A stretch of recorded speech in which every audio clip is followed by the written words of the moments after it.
Hi everyone, welcome to my YouTube channel. I thought it was about time I introduced myself to my channel, seeing as I now have 1,000 subscribers, so thank you guys so much. So in this video I'm going to do an art Q&A and a art giveaway of some of the most recent pieces I've done. If you know me, you know I have just finished an exhibition, so some of the pieces will be from there and some of the pieces will be from YouTube tutorials, so keep on watching. So my first question is, I'm currently doing AS level art and I'm looking on the internet for inspiration. All your work is so inspiring. Thank you so much for sharing it. I'd love to know what your black and white tonal paintings are painted with. So those of you who have followed me for a while know that a few years back I used to do a lot more fashion illustration than what I do now. I used to do a lot of black and white paintings of models or fashion icons or catwalk pictures, things that I really enjoyed watching. So when I paint in black and white I tend to use gouache and acrylic. You can mix them, but it's better to actually stick with the one. I found that gouache gave me more texture. I used to use acrylic in the more flatter black and white paintings. So this is one that I did back after college. This is actually a print of it.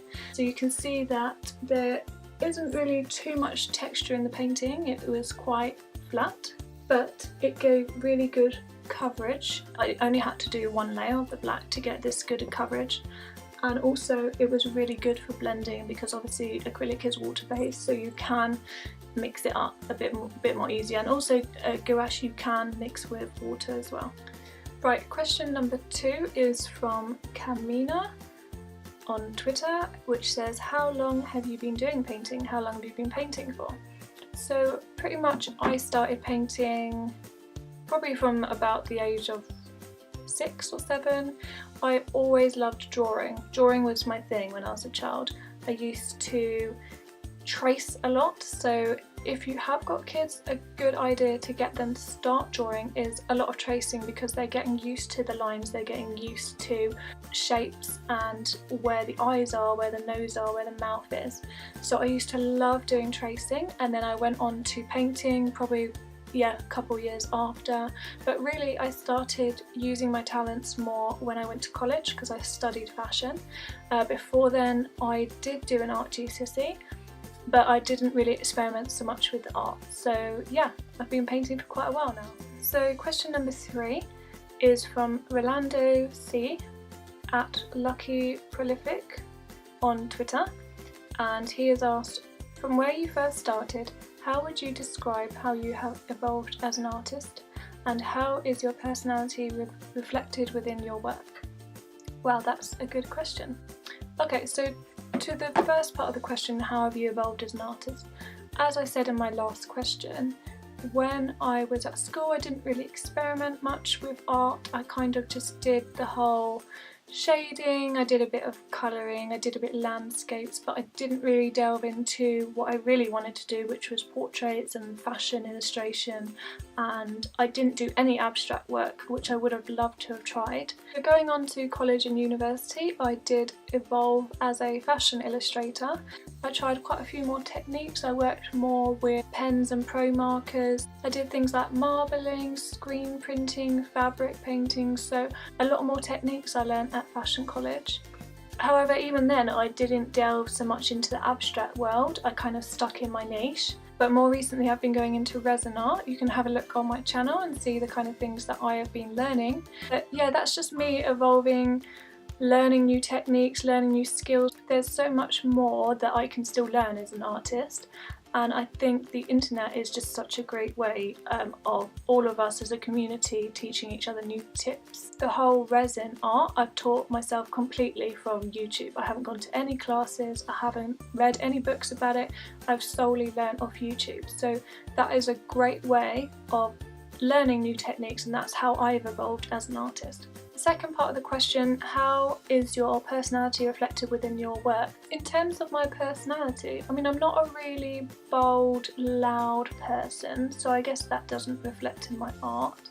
I don't use a lot of bright colours, I don't use a lot of dramatic scenes, so I'm a little bit more calm and serenic. Is that a word? I like capturing emotions, so that's why I really love doing the portraits sometimes. Just getting someone to look at it and think, what are they thinking, what are they trying to capture there? So that is probably part of my character as well. But in terms of the abstract stuff that I've been doing more recently, that's been a lot harder for me because my personality isn't really bold and really spontaneous and really out there, but that's something I'm learning, and that's something that I think I would like to reflect more in my character as well. So yeah, it's all a learning curve, and I'm trying to express my personality more in my art as I get older and as I grow in my abilities to paint. So yeah, it's a really good question. I like that one. Question number 4 is, hi, I just want to say your illustrations are beautiful. I was wondering what London College of Fashion is like. I've been thinking about going to school there but don't live in the UK. How are the classes and do the professors push you to do your best work? Thank you. So that's from Fashion and Curves. So I went to London College of Fashion for a year. I did a short course, and what I would say about it is that it is an amazing university. They don't push you that hard. The tutors, they have a lot of work to do. They have a lot of people coming in and out. They have a lot of resources to get through. So in terms of pushing yourself, they'll leave that up to you. So as long as you're determined and you're looking to spend a lot of time working hard on it, you'll do really well. But if you need that extra bit of help, if you need more guidance, if you need more one-on-one time, then probably somewhere else or a different kind of course would be better. But in terms of the resources, where it is, the advice that the tutors give, it's a really great university. And maybe one day on this channel I'll go through my portfolio. And so that's all the questions I'm going to answer today. Thank you for sending them in. Okay, so on to the giveaway part of this video. So I wanted to give back to you guys by a way of me thanking you for subscribing and following my channel. So I have 2 paintings, small resin pieces of paintings that I would like to give away. This is the first one. I did it in one of my recent YouTube channels on fluid art, and this is the other one. So they're just really nice things to be able to either frame or give to a friend, or just to have on your wall or keep on your desk. All you've got to do to win one of these 2 is to like the video and write in the comment below your favourite style of art. And in 1 week exactly, I will go through the comments and pick 2 winners and send you the details. So I really hope you've enjoyed this Q&A and giveaway today. Let me know what style of videos you enjoy watching, whether there's any more styles of art I can show you, whether there's some more tutorial videos I can do, or whether you enjoy the time lapses or even just chatting Q&A videos. And please hit the subscribe button and let me know if you all enjoyed this video by giving me a thumbs up, and hopefully I'll see you all guys soon.